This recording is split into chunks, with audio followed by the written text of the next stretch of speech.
दिनांक 9 ऑगस्ट 2024 रोजी RG Kar medical college Kolkata येथे एका तरुण पोस्ट ग्रॅज्युएट चेस्ट मेडिसिनच्या विद्यार्थिनीचा ड्युटीवर असताना क्रूरपणे बलात्कार करून हत्या करण्यात आली।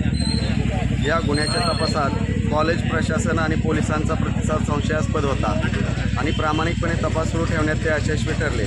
आरजी कार महाविद्यालय प्रशासन व पोलीस यांच्या संगनमताने पुरावे नष्ट करण्याचा प्रयत्न होत असल्याने दिनांक 13 ऑगस्ट रोजी कोलकाता उच्च न्यायालयाने राज्य पोलिसांना या प्रकरणाची जबाबदारी सीबीआयला हस्तांतरित करण्याचे आदेश दिले।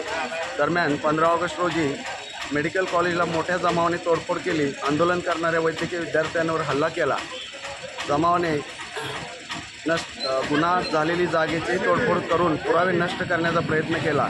हा घटनाक्रम डॉक्टर विशेषतः महिलांच्या हिंसेच्या वाढत्या धोक्याचा आणि वैद्यकीय सुविधांमध्ये सुरक्षेच्या आवश्यकतेचा संकेत देतो। या गुन्ह्यातील पीडितांच्या समर्थनार्थ आणि चालू असलेल्या हिंसाचाराविरोधात इंडियन मेडिकल असोसिएशन 17 ऑगस्ट 2024 सकाळी 6 ते 18 ऑगस्ट 24 सकाळी 6 पर्यंत 24 तासाच्या सेवाबंदीचा आवाहन करतो।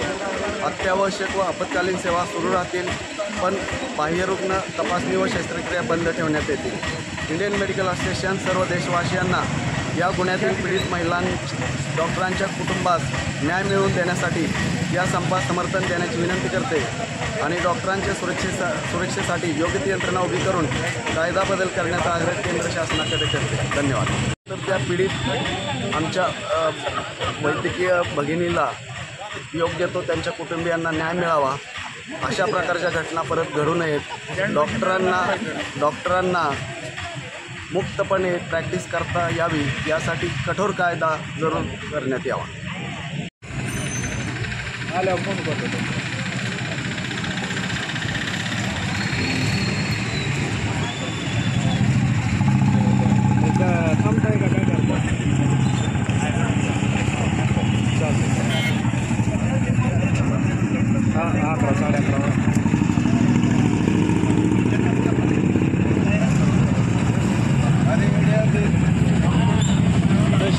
आज आपण या एक दिवसाच्या स्ट्राईकसाठी सहकार्य करायचं आहे। ऑफिस गिअर्सची मीटिंग आता IM हाऊसला आहे।